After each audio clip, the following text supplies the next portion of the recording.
ठाकुर जी कह रहे हैं, हे श्यामाजू, आपको देख करके मेरा मन कभी अघाता नहीं है, कभी भरता नहीं है।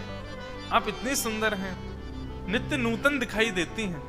सोचो, जगत नियंता जगदाधार जगतपति ये गा रहे हैं श्री जी को देख करके, तो श्री जी कैसी होंगी? इसीलिए मैं कहता हूं, हमारे वृंदावन में किशोरी जी का दर्शन नहीं है, हमारे वृंदावन में ठाकुर जी का दर्शन है। बगल में किशोरी जी बैठी हैं, लेकिन घूंघट करके बैठी हैं, घूंघट में बैठी हैं। क्यों?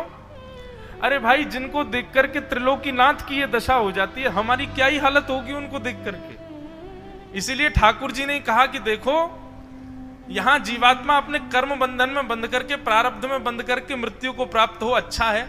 कहीं ऐसा ना हो कि वृंदावन जो है वो ऐसा हो जाए कि जो वृंदावन आता है श्री जी को देख लेता है, प्राण त्याग देता है। ये शुद्ध वृंदावन है, कहीं मरघटा ना बन जाए। ये श्यामाजू, आपके रूप को देखने की सामर्थ्य इन लोगों में नहीं है, इसलिए आप तो घूंघट में ही विराजो। ये सामान्य बात नहीं है, सोच के विचार करके देखो। स्वयं ठाकुर जी जिनके रूप पर इतने आसक्त रहते हैं। वदन बिलोकत मैं ना अघात, वदन बिलोकत मैं ना अघात। और पल ना लगे, पल रहे थकित हुए, पल ना लगे, पल रहे थकित है। डग डग भरी चलो न जात, बदन बिलोकत में ना अघात। ठाकुर जी कह रहे हैं, जिस क्षण श्यामाजू आप मेरे सामने होती है ना, उस क्षण मुझको लगता है कि क्षण इसी समय थक करके यहीं रुक जाए। ये क्षण थकता क्यों नहीं है? ये आगे क्यों बढ़ जाता है? ये क्षण यहीं स्तब्ध हो जाए। क्यों? क्योंकि जब आपके दर्शन के पश्चात पुनः मुझे नंद भवन जाना होता है ना, तो मेरी स्थिति क्या हो जाती है? बोले डग डग भरी चलो न जात, मुझ पर चला नहीं जाता है। ये श्याम सुंदर कह रहे हैं, हमारे वृंदावन में कहते हैं, जब देखी वृषभानु जा, ये विच उठी हूक, वंशी रह गई हाथ में, फिर ना लागी फूंक। ठाकुर जी उमड़ घुमड़ के वंशी बजा रहे, लेकिन जैसे ही किशोरी जी सामने आई ना, हवाई मारते रह गए, कोई स्वर निकल ही नहीं पाया। ऐसी हमारी श्यामाजू, उनका रूप इतना सुंदर है। आहा, तुरंत किशोरी जी के गले में गलवैयां डाल करके ठाकुर जी कह रहे हैं, दो दोन के प्राण जीवन धन, दो दोन के प्राण जीवन धन, छिन बिछुरे ना सुहात, वदन बिलोकत में ना अघात। एक रंग रंगी रहे रंगीले, एक रंग रंगे रहे रंगीले, एक प्राण दो गात, एक प्राण दो गात। हमारे वृंदावन में ऐसा भाव है महाराज जी कि श्री बिहारी जी, श्री राधा वल्लभ जी, राधा रमण जी अकेले आपको ठाकुर जी दिख रहे हैं, पर वो अकेले नहीं है। सिर से लेकर के और पैर तक जो बाम अंग है ना, नासिका से इधर का ये नेत्र हो गए, इधर के ओष्ठ हो गए, इधर की नासिका, इधर के कान, इधर की ग्रीवा, इधर का वक्ष, इधर का उदर, इधर के चरण, ये श्री जी हैं। और दाहिना अंग जो है वो श्याम सुंदर है। कई बार आपने एक चित्र देखा होगा कि श्री जी और ठाकुर जी दोनों एक साथ वंशी पकड़ कर वंशी बजा रहे हैं। वही चैतन्य दोनों एक हो गए, एकाकार रूप में प्रकट हो गए, तो एक भूत त्रिभंग लली ठाकुर जी हो गए। ये जो ठाकुर जी का बाकी अदा से खड़ा होना और इस प्रकार वेणु को पकड़ना, ये अकेले ठाकुर जी का रूप नहीं है, ये श्यामा श्याम युक्त स्वरूप है ठाकुर जी का। एक रंग रंग रहो रंगीलो, एक प्राण दो गात, प्राण दोनों के एक ही दिख दो रहे हैं। महासुकुमारी किशोर किशोरी, महासुकुमार किशोर किशोरी, जो दात, चोरियति अवदात। निरखत श्री हरि प्रिया सहचरी, निरखत श्री हरि प्रिया सहचरी, उर आनंद न समात, उर आनंद न। वदन विलोकत में न अघात, वदन विलोक। तो श्री कर्दम ऋषि की समाधि अपनी पत्नी के सौंदर्य को देख करके नहीं लगी है। वे ऋषि हैं, वे ये विचार कर रहे हैं ये इतनी सुंदर है, स्वर्ग की अप्सराएं कितनी सुंदर होंगी, वो अप्सराएं उर्वशी पर मोहित रहती, उर्वशी कितनी सुंदर होगी, उर्वशी लक्ष्मी पर मोहित रहती, लक्ष्मी कितनी सुंदर होंगी, लक्ष्मी सदा ब्रज की गोपांगनाओं को सराहना करती रहती, कितनी सुंदर गोपियां, और वो गोपियां जिन कृष्ण पर लालित रहती वो कृष्ण कितने सुंदर होंगे। और ऐसे कृष्ण जब कहते हैं वदन विलोकत में ना अघात, ऐसी किशोरी जी कितनी सुंदर होंगी, श्यामा जी कितनी सुंदर होंगी। और इसी विचार में 60 वर्षों की समाधि में गए विवाह के पश्चात कर्दम ऋषि। समाधिस्थ रहे 60 वर्षों तक। आज के बाद बंधुओं प्रयास कीजिए, संसार की किसी भी सुंदर वस्तु या आकर्षक वस्तु को सोचो, देखो ना, और उसके प्रति मन जा रहा हो। अब देखो यह भी एक तरीका है पाप से बचने का। मन किसी भाव के प्रति जा रहा हो, तुरंत मन में यह भाव रखो मेरा मन इस सामान्य सी वस्तु पर रीझ रहा है। सोचो ये ठाकुर जी की संबंधी वस्तु होती तो कैसा होता, ये सामान्य से व्यक्ति मुझको इतने बढ़िया लग रहे हैं, ठाकुर जी कैसे होंगे, ये सामान्य भोजन मुझे इतना बढ़िया लगता है, ठाकुर जी का अधरामृत कैसा होगा। ऐसा भावना आप चित्त में लाना प्रयास करो। कर्दम ऋषि समाधिस्थ हुए। 60 वर्षों बाद जब कर्दम ऋषि की आंख खुली तो आगे बिना दांत वाली अम्मा बैठी थी। कर्दम ऋषि तो प्रणाम बोले, जय हो मैया, मेरा अभी अभी ब्याह हुआ था, मेरी सुंदर सुकुमारी देवहूति पत्नी, आपने उसको कहीं देखा? देवहूति मैया उल्टा प्रणाम करके बोली, मैं ही हूं। बोले ये क्या हुआ आपको? बोले आप ब्याह करते ही समाधि में चले जाओगे तो फिर क्या, अब 1 आध 2 साल की समाधि नहीं, 60 वर्ष बाद समाधि से उठे हो आप।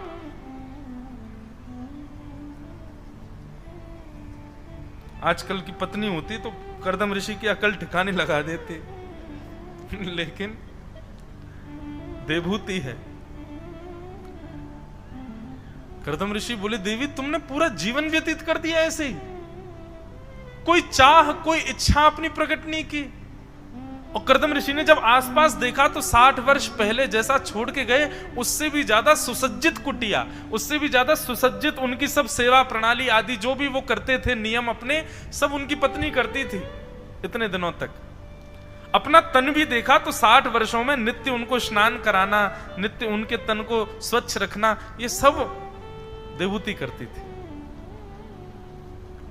बहुत रीझ गए। बंधुओं प्रेम में त्याग भी होता है, और जहां त्याग नहीं है ना अपने सुखों का, जहां त्याग नहीं है अपने व्यवस्थाओं का, जहां त्याग नहीं है अपनी इच्छाओं का, वह प्रेम भी नहीं टिक पाता। अपने प्रेमी के लिए त्याग तो करना पड़ता है। ऐसे ही ठाकुर जी के हो रहे हो, त्याग तो करना पड़ेगा ना। कर्दम ऋषि जब ये त्याग देखा अपनी पत्नी का, बोले संपूर्ण युवावस्था तुमने व्यतीत कर दी मेरे चरणों में और मुझसे कुछ मांगा भी नहीं। आपकी सेवा ही मेरा सर्वधन है, और क्या मांगू? नहीं देवी तुम कुछ मांगो, मैं तुमसे बहुत प्रसन्न हूं, मैं देना चाहता हूं। बोले अब इस वृद्धावस्था में क्या मांगू आपसे? कर्दम ऋषि बोले रुको मैं अभी कुछ करता हूं। तभी अपने ध्यान बल से, मंत्र बल से उन्होंने एक दिव्य विमान की रचना कर दी जिसका नाम है कामग विमान। इस कामग विमान का वर्णन भागवत जी में किया गया। इसमें पर्वत भी हैं, इसमें नदियां भी हैं, सरोवर भी हैं, तालाब भी हैं, और ये उड़ता है आकाश में। ऐसा विमान बनाया हमारे ऋषि ने, कामग विमान। और विमान बना करके कहा, देवी अब तुमने इतने दिनों तक तपस्या मैंने नहीं की, तपस्या तो तुम कर रही थी। दोनों की तपस्या पूर्ण हुई, चलो कुछ दिन विलास करके आए, कुछ दिन भ्रमण करके आते हैं। देवभूति माता बोली वृद्धावस्था में भ्रमण की इच्छा नहीं होती है, अब तो एक जगह रुकने की बैठने की इच्छा है। कर्दम ऋषि बोले वृद्धावस्था वृद्धावस्था बार बार मत बोलो, चलो मैं तुमको कुछ दिखाता हूं। तभी एक सरोवर के पास ले गए। अब मुझे तो आज ही पता चला। अच्छा, एक और बात है कि हम कथा कर करके कई भाव सुनाते हैं और उस स्थान का, उस भाव का दर्शन मैंने ही नहीं किया, बस भाव में ही किया, प्रत्यक्ष नहीं किया। अब कपिल धारा स्थान, आज महाराज जी सुबह कह रहे थे कि श्री कपिलोपाख्यान वहीं गाया गया, देवभूति माता को वहीं गाया महाराज जी, कपिल देवभूति संवाद कहते हैं ऐसा। कहीं पर गुजरात का वर्णन आता है, कहीं पर कहीं अन्य स्थान का वर्णन आता है। आज यहां का भी भाव सुनने में आया कि यही हुआ। तो देवभूति माता को अपने संग लेकर के गए और एक सुंदर सरोवर दिखाया। देवभूति माता बोली अरे इतने दिन हो गए रहते हुए, मुझे तो ये सरोवर दिखाई नहीं। बोले देवी ये सामान्य सरोवर नहीं है, ये बिंदु सरोवर है। बिंदु सरोवर, इसका निर्माण कैसे हुआ? कर्दम ऋषि बोले यदि मैं सुनाऊंगा तो तुम आनंदित हो जाओगी। बोले मैंने 1000 वर्ष तक तपस्या की थी और तपस्या करके भगवान से मांगा था कि मेरे जैसे भाव वाली, मेरी जैसी भक्ति वाली पत्नी से मेरा ब्याह हो जाए। तो मेरे इस भाव को सुनकर के ठाकुर जी को प्रेमाश्रु छलक पड़े थे। ठाकुर जी आनंद में रोने लगे और उन्हीं के प्रेमाश्रु जो छलक करके गिरे वही ये बिंदु सरोवर बन गए हैं। देवी आपकी प्राप्ति के लिए मैंने तपस्या की थी और उससे भगवान के आनंद रस नेत्रों से प्रवाहित हुआ, वही ये सरोवर है। जाओ इसमें जाकर के स्नान करो। देवभूति माता ने जैसे उस सरोवर में प्रवेश किया, जैसे ही गोता लगा करके बाहर आई, वो तो बिल्कुल 24 वर्षीय जैसा उनका पूर्व स्वरूप था, बिल्कुल वैसा ही स्वरूप उनका हो गया। अत्यंत सुंदरा। कर्दम ऋषि और देवभूति माता दोनों ने बिंदु सरोवर को प्रणाम किया। कामक विमान में दोनों चढ़ गए और अनंत वर्षों तक उस विमान से यात्राएं करते रहे, भ्रमण करते रहे भूमंडल में, आकाश मंडल में। अनंत वर्षों बाद जब वह विमान लौट करके वापस उसी कानन में वन में आया, विमान के द्वार खुले, कर्दम ऋषि और देवभूति ये दोनों बाहर आए। तभी देखते हैं कि 1 2 3 4 5 6 7 8 9 कन्याएं भी बाहर आ रही हैं। कर्दम ऋषि बोले देवी ये सखी सहचरियां क्यों आ रही हैं तुम्हारे साथ में? देवभूति माता कहती सखी सहचरियां नहीं है, मेरी बेटियां हैं दोनों। हम लोग इतने भ्रमण में व्यस्त थे, बताओ ऐसे भी क्या व्यस्त था यही नहीं पता चला कि ये पुत्रियां हैं हमारी। 9 पुत्रियों ने जन्म लिया। 9 पुत्रियों को देख करके तो महाराज कर्दम ऋषि व्याकुल हो गए। राम राम राम, ये मैंने क्या कर दिया? मैंने तो वचन दिया था आपके पिताजी को, एक संतान होते ही मैं घर छोड़ करके चला जाऊंगा, एक संतान होते ही मैं गृहस्थ आश्रम त्याग दूंगा, और ये क्या हुआ? 9 संतान हो गई मेरी, और मैं इतना ज्यादा अभी तक विषय वासनाओं में पड़ा हूं। देवी सुनो, अब बहुत हो गया, अब सब कुछ यहीं विराम देते हैं। अब तुम बेटियों का ध्यान रखना, घर परिवार सब संभाल लेना, मैं तो वन में जा रहा हूं। अब बाकी का शेष जीवन ठाकुर जी की साधना में व्यतीत करके अपने प्राण त्यागूंगा। देवभूति माता का बहुत सुंदर उपदेश है यहां पर कि आप वास्तव में ठाकुर जी को भजने जा रहे हैं कि अपने कर्मों से बचने के लिए उनके भजन के लिए जा रहे हैं। 2 प्रकार की भक्ति करते हैं लोग। एक प्रकार की भक्ति तो ऐसी होती है उनको भजना ही है ठाकुर जी को, चाहे जो हो जाए। पर एक प्रकार के भक्त ऐसे होते हैं कि वो बचने के लिए ठाकुर जी की सन्निधि में जाते हैं, इससे बचना पड़ जाए, केवल बचने तक सीमित रहते हैं, और जैसे उस भाव से बच गए पुनः उसी भाव में आ जाते हैं, पुनः संसार में ही आ जाते हैं। मतलब वैसे कभी हनुमान चालीसा का पाठ नहीं करेंगे, लेकिन जब डर लग रहा है, भय लगे, जय हनुमान ज्ञान गुण सागर भूत पिशाच संकट नहीं आवे, महावीर जब नाम सुनावे, तुरंत बोलने लग जाते हैं। ऐसी हनुमान चालीसा का क्या फायदा? भय लगे तब हनुमान जी को याद करो, नहीं नित्य स्मरण करो।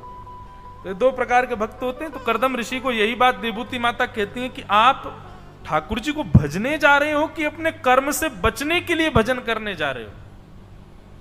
कर्दम ऋषि बोले क्या बच रहा हूं मैं? बोले 9 पुत्रियां हैं, अपनी कुंवारी पुत्रियों को छोड़ के कौन पिता जाता है? अरे रुकिए, इनका विवाह करा के जाइए, इनका पानी ग्रहण कराइए तब जाइएगा। कर्दम ऋषियों ने अपने 9 पुत्रियों का विवाह किया और विवाह के पश्चात अब अपनी पत्नी से बोले देवी अब मुझे जाने दो, अब मैं अपने कर्म से भी निवृत्त हो गया, अब मुझे जाना चाहिए। देवहूति माता फिर बोली अच्छा एक बात बताओ, बेटियां चली गई अपने घर, आप चले जाओ वन में और मैं क्या करूं? इसीलिए ब्याह किया था कि मुझे अकेले घर में छोड़ो। बोले देवी अब मैं कर्म से नहीं भाग रहा हूं। बोले कर्म से नहीं भाग रहे हैं, लेकिन मेरी व्यवस्था भी तो करके जाइए। एक पुत्र यदि मुझे होता तो मैं पूरा जीवन उसके सहारे व्यतीत कर लेती। कर्दम ऋषि अपना सिर पकड़ के बैठे, बोले अरे देवी ये मैं कैसे भूल सकता हूं? ठाकुर जी ने मुझे वचन दिया था कि वो मेरे यहां संतान बन के आएंगे, मेरे यहां पुत्र बन करके आएंगे। ओहो, हमने आवाहन तो किया ही नहीं अभी। दोनों पति पत्नी ने मिलकर के ठाकुर जी का स्मरण किया, खूब भजन किया, खूब भक्ति करी और भगवत भाव चित्त वृत्ति मन में स्थापित करके श्री देवहूति माता का गर्भ धारण हुआ और देवहूति माता के गर्भ में साक्षात जगत नियंता जगदाधार भगवान श्री कपिल नारायण भगवान पधारे। बोलो कपिल नारायण भगवान की जय। भगवान कपिल का प्रादुर्भाव हुआ। प्रादुर्भाव का समय इतना सुंदर बताया, रिम झिम वर्षा हो रही है, सुगंधित पवन बह रही है, ब्रह्मा आदि देवता सब करताल बजा रहे हैं, देवी देवता आकाश से पुष्प वर्षा रहे हैं और तभी देवहूति माता के गर्भ से दिव्य तेज प्रकट हुआ और भगवान कपिल का प्रादुर्भाव हुआ। भगवान कपिल पधारे। कपिल भगवान का ज्यादा बाल्यकाल का वर्णन नहीं किया गया है, सीधे वे अपनी बाल्यावस्था से कुमार अवस्था के बीच में जा रहे हैं। पौगंड अवस्था चल रही है श्री कपिल भगवान की और उसी समय पिता कर्दम चरणों में जाकर के प्रणाम करते हैं और कहते हैं भगवान मैं जानता हूं आप साक्षात परमात्मा ही मेरे यहां पुत्र बन करके आए हो, मुझे आज्ञा दीजिए मैं वन में जाके आपका स्मरण भजन करूंगा। भगवान बोले आप निश्चित ही अब वन की ओर जा सकते हैं, मां का मैं ध्यान रखूंगा। कर्दम ऋषि वन को चले गए। सुंदर सुयोग दिवस था। देवहूति माता ने देखा कि एक वट वृक्ष के नीचे सुंदर तेजों में उनके पुत्र विराजे हैं, लेकिन देखते ही देखते अपने पुत्र में ही उनको साक्षात हरि का दर्शन होने लगा। जानती तो वो थी कि भगवान ही पधारे हैं। आज हरि को देखकर के वो आनंदित तो नित्य ही होती थी, पर आज उनके चित्त में भाव आया कि साक्षात हरि मेरे यहां पुत्र बन के आए हैं, क्यों ना मैं अपने जीवन के कुछ समाधान इनसे प्राप्त कर लूं। तुरंत देवहूति माता आई, माला पहना करके गले में तिलक किया, आरती करने लगी और प्रणाम करते हुए कहा वत्स अब थोड़ी देर के लिए विस्मृत हो जाओ कि मैं तुम्हारी मां हूं, तुम मेरे पुत्र हो, तुम साक्षात परमात्मा हो और मैं साक्षात जीवात्मा हूं। मेरे कुछ जीवन के संशय हैं, आप कृपा करके उनका निदान मुझको बताइए।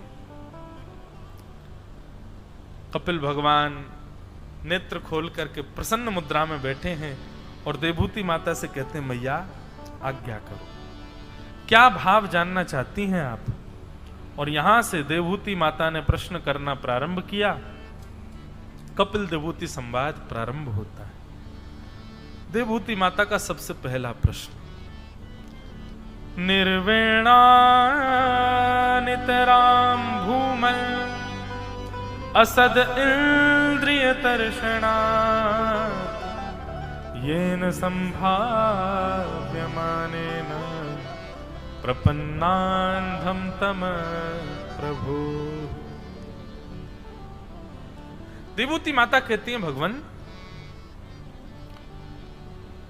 मैं आपसे पूछना चाहती हूं, हमारे शरीर में जितनी भी इंद्रियां हैं, इन समस्त इंद्रियों का एक कोई ऐसा निधान है जिसके आश्रय में जाकर के ये इंद्रियां अपनी इच्छाओं से निवृत्त हो जाएं, फिर इन इंद्रियों को किसी भी प्रकार की इच्छा ना सतावे। हाथों को स्पर्श की इच्छा है, कानों को सुनने की इच्छा है, नेत्रों को देखने की इच्छा है, नासिका को सूंघने की इच्छा है, जीभ को रस लेने की इच्छा है। हमारे शरीर की प्रत्येक इंद्रिय सुबह से शाम तक हमसे केवल अपनी इच्छा पूरी कराती है। भगवान, मैं आपसे जानना चाहती हूं, क्या ऐसा कोई प्रयास या ऐसा कोई साधना या ऐसा कोई प्रकल्प है जिससे हम अपनी असद इंद्रियों की इच्छाओं को सदा सर्वदा के लिए समाप्त कर दें और हमारी इंद्रियों में कोई इच्छा ही प्रकट ना? प्रश्न समझ में आया? देवहूति माता का प्रश्न यह है कि मेरी समस्त इंद्रियां सम हो जाएं, इनकी कोई इच्छा ही ना रहे, ऐसा कोई उपाय बताइए।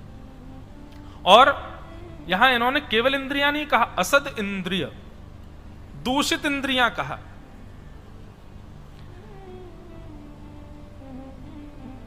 अपनी इच्छाओं को समाप्त करने की आज्ञा ले रही हैं। ठाकुर जी, ऐसा कोई उपाय बताओ जिससे मेरी इच्छाएं शांत हो जाएं, इच्छाएं सम हो जाएं। भगवान के चरणों में प्रणाम करते हुए कहती हैं कि तत्त्वागताहं शरणं शरण्यं स्वभृत्य संसार तरो कुठारं जिज्ञासयाहं प्रकृते पुरुषस्य नमामि सद्धर्म विदां वरिष्ठम्। हे ठाकुर जी, हम मानवों के चित्त में उत्पन्न होने वाले पाप, उत्पन्न होने वाली जिज्ञासा, उत्पन्न होने वाली अविद्याओं को नष्ट करने वाले आप एक कुठार के समान है, कुल्हाड़ी के समान है आपका ज्ञान। मैं आपके चरणों में आई हूं, हे सर्वधर्म को जानने वाले, हे भगवान, कृपा करके मेरे हृदय के संशय को दूर कीजिए। कपिल भगवान उत्तर देते हुए अब यहां से प्रारंभ करते हैं। श्री भगवान वाच योग आध्यात्मिकः पुंसां मतो निःश्रेयसाय मे अत्यंतो परतिर्यत्र सुखस्य च दुःखस्य च चेता खलवस्य बन्धाय रतं वा पुंसि मुक्तये गुणेषु शक्तं बन्धाय मुक्तये चात्मनो मतम्। देवहूति माता कहती हैं कि हे भगवान, आपका ज्ञान मेरे हृदय के विषाद रूपी लकड़ी को काटने के लिए कुल्हाड़ी के समान है। कृपा करके मेरे इस जिज्ञासा को दूर कीजिए, जिज्ञासा का समाधान बताइए। भगवान कपिल कहते हैं, मैया, इंद्रियों में बहुत इच्छा प्रकट होना और बार बार उनकी इच्छा पूर्ण कराने पर भी उन इंद्रियों का शांत ना होना, यह इस बात का प्रतीक है कि वह व्यक्ति संग नहीं करता है अच्छे लोगों का, वह कुसंग में पड़ा हुआ है, इसीलिए उसकी इंद्रियां इतनी ज्यादा व्याकुल हैं। इंद्रियों की व्याकुलता इस बात का प्रमाण है कि आपका संग, आपका अन्न, आपका वातावरण शुद्ध नहीं है, इसीलिए आपकी इंद्रियां बहुत विचलित हो रही हैं। मैया, आपने कहा असद इंद्रियां, आप इनको कृपा करके असद मत कहिए। बंधुओं, ये सांख्य शास्त्र है और अभी समय मिला है, विस्तार से 3-4 दिन इस पर चर्चा हो सकती है यदि भाव आ जाए तो। इतने सुंदर सुंदर प्रश्न हैं देवहूति माता के। ऐसा कहते हैं, यदि दर्शन शास्त्र, सांख्य शास्त्र यदि किसी व्यक्ति ने अपने चित्त में उतार लिया तो निश्चित है वो जहां चाहेगा वहां ठाकुर जी का दर्शन कर सकता है। ऐसी दृष्टि प्रदान करेगा ये शास्त्र। इसलिए यहां पर सूक्ष्म से सूक्ष्म बातें थोड़ी आपको गंभीर जरूर लगेंगी, लेकिन आप कृपा करके बहुत ध्यान से सुनिएगा। मैं नेत्र बंद करके ये कथा सुना रहा हूं, मैं नहीं देख रहा हूं कि आप सुन रहे हैं कि नहीं, पर फिर भी अब ये स्वभाव पता नहीं क्यों बन गया है यहां पर, आप लोग बड़े ध्यान से सुनिएगा। भगवान कपिल कहते हैं, मैया, सबसे पहले तो आपने जो इंद्रियों को असद कहा है ना, ये गलत कह रही हो आप। इंद्रियों को असद मत कहिए। देवहूति माता बोली, क्यों? ये असद नहीं है। कोई व्यक्ति काम आतुर होकर के अपने संपूर्ण जीवन को नष्ट कर देता है, क्यों? क्योंकि उसकी इंद्रियां बलवान थी। कोई व्यक्ति भोग भोग करके अपने जीवन को नष्ट कर देता है, क्यों? क्योंकि उसकी इंद्रियां बलवान थी। कोई व्यक्ति रूप में आसक्त होकर के उसके पीछे न्यौछावर हो जाता है, क्यों? क्योंकि उसकी इंद्रियां बलवान थी। और आप कह रहे हो कि इन इंद्रियों को असद ना कहें, हमको नरक ले जाने का संपूर्ण श्रेय इन इंद्रियों को जाता है। उस दिन पलस्कर गुरुजी ने जो श्लोक दिया था उसका भाव भी तो यही था कि हे जीव, मैंने तुझे बहुत सुंदर खिलाया पिलाया, लेकिन तूने मेरे साथ अच्छा नहीं किया। क्या? तेरी वजह से मुझे पुनर्जन्म लेना पड़ा। ये पुनर्जन्म का कारण भी इंद्रियां बनती हैं।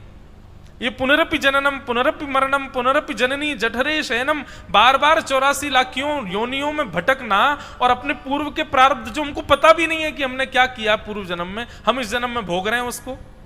ये करती तो सब इंद्रियां ही हैं, और आप भगवान कह रहे हैं कि इन इंद्रियों को असद मत कहो। क्यों ना कहूं असद? तब भगवान कहते हैं, मैया अगर इंद्रियों को असद कह रही हो तो बताओ मेरा दर्शन कैसे करती हो आप? बोले नेत्रों से। तो जिससे मैं दिख रहा हूं वो असद कैसे हो सकते? मेरी कथा कैसे सुनती हो आप? बोले कानों से। तो जिनसे मैं सुन रहा हूं, सुनाई दे रहा हूं, वो असद कैसे हो सकते? आप मुझे माला गले में पहनाती हो, किन से? हाथों से। वो हाथ असद कैसे हो सकते हैं जो मेरी सेवा करते हैं? वो पैर कैसे असद हो सकते हैं जो मेरी प्रदक्षिणा करते हैं? जो इंद्रियां मेरी प्राप्ति कराती हैं, उन इंद्रियों को आप असद कैसे कह सकती हो मैया? और यदि आप इन इंद्रियों को असद कह रही हो तो ये गलत है। इंद्रियां असद नहीं है। तो कि चेतः खलवस्य बंधाय मुक्तये चात्मनो मतिं गुणेषु सक्तं बंधाय रतं वा पुंस मुक्तये। भैया ये इंद्रियां तो मेरी प्राप्ति कराती हैं, इन इंद्रियों से आप इन इंद्रियों को असद नहीं कह सकते। आपने कहा नरक ले जाने का द्वार इंद्रियां हैं, तो वैकुंठ ले जाने का द्वार भी इंद्रियां ही हैं। पुनरपि जननम पुनरपि मरणम, यदि यह कराने का द्वार इंद्रियां हैं, तो मेरी प्राप्ति कराने वाले द्वार भी इंद्रियां ही हैं। इन इंद्रियों को असद मत कहिए। तो मैया ऐसे समझो, ये मैंने 10 दास दिए हैं आपको, 10 दासियां दी हैं आपको। आंख नाक जीव कान त्वचा हाथ पैर गुप्त इंद्रिय आदि, ये दासी तो आपकी हैं, ये सेविकाएं तो आपकी हैं, पर ये आज्ञा पालन किसी और का करती हैं। मतलब दास को वेतन तो हम दे रहे हैं, पर वो दास मानता किसी और की है। यही हुआ है मैया आपके साथ। ये 10 इंद्रियां दास तो आपकी हैं, पर ये आज्ञा पालन किसी और का करती हैं। बोले किसका करती हैं? बोले चेतः खलवस्य बंधाय, हमारा मन। मैया इन इंद्रियों की अपनी निज कोई इच्छा नहीं है, इनको इच्छा प्रदान करता है, इनसे इच्छा पूरी करवाता है हमारे भीतर बैठा हुआ हमारा मन। मैया आप कहो कि ये हाथ भैया बहुत स्पर्श के आदि हो गए, इन हाथों को बांध दो, रस्सी से बांध दो, अब ये किसी का स्पर्श नहीं करेंगे। ये पैर बहुत भ्रमण करने लग गए, पैरों में बेड़ियां बांध दो, अब ये कहीं नहीं जाएंगे। मैया हाथों में हथकड़ी बांधने से, पैरों में बेड़ियां बांधने से क्या इच्छा नष्ट हो जाती है? नहीं, केवल आपकी इंद्रियां बंध गई, इच्छाएं तो फिर भी नष्ट नहीं हुई। तो इसका मतलब क्या है? इच्छा इंद्रियां प्रकट नहीं करती हैं, इच्छा तो मन प्रकट करता है। और उस मन को सुधारने के लिए मैया आपको प्रयत्न करना पड़ेगा। और मन को सुधारने का सबसे पहला उपाय क्या है? बोले सबसे पहला उपाय है योग आध्यात्मिकः पुंसाम मतो निश्रेयसाय में अत्यंतो परतीर्यत्र दुःखस्य च सुखस्य च। आध्यात्मिक योग मतलब सत्संग। अच्छा बंधुओं, सत्संग किसको कहते हैं बताओ? सद पुरुषानाम संग इति सत्संग, सद ग्रंथानाम संग इति सत्संग, सद वैष्णवानाम संग इति सत्संग, सद वस्त्रानाम संग इति सत्संग। सत्संग केवल प्रवचन सुनने को नहीं कहते हैं, सत्संग आपके हर आचार विचार व्यवहार को सत्संग कहा जाता है। आप कैसा पहनते हो, कैसा खाते हो, कैसे रहते हो, कहां जाते हो, किन के बीच बैठते हो, ये सब सत्संग कहलाता है। आप क्या सोचते हो, खाली बैठते समय किस मुद्रा में बैठते हो, किस स्थिति में रहते हो, ये सब सत्संग का द्योतक कहलाता है। भैया अपना वातावरण यदि आध्यात्मिक आपने कर लिया तो धीरे धीरे धीरे, पहले तो मन तब भी विचलित रहेगा क्योंकि नया माहौल मिला है ना, लेकिन धीरे धीरे धीरे उस आध्यात्मिक माहौल में रहते रहते रहते रहते क्या होगा भैया, एक दिन आपका मन उसी के जैसा हो जाएगा। और आध्यात्मिक योग की वजह से मन में उत्पन्न होने वाली जो इच्छाएं हैं वो इच्छाएं इंद्रियों को नहीं जाएंगी, और जब इंद्रियों को नहीं जाएंगी तो आप किसी भी भोग को नहीं भोगोगे, आपका मन एकाग्र होता चला जाएगा। बहुत सुंदर साधन। यदि उस रस्सी को संसार में बांध दोगे तो वही नरक का द्वार खोलती है, लेकिन वही रस्सी यदि वैष्णवों के चरणारविंदों में बांध दी जाए तो वही मेरे द्वार खोल देती है।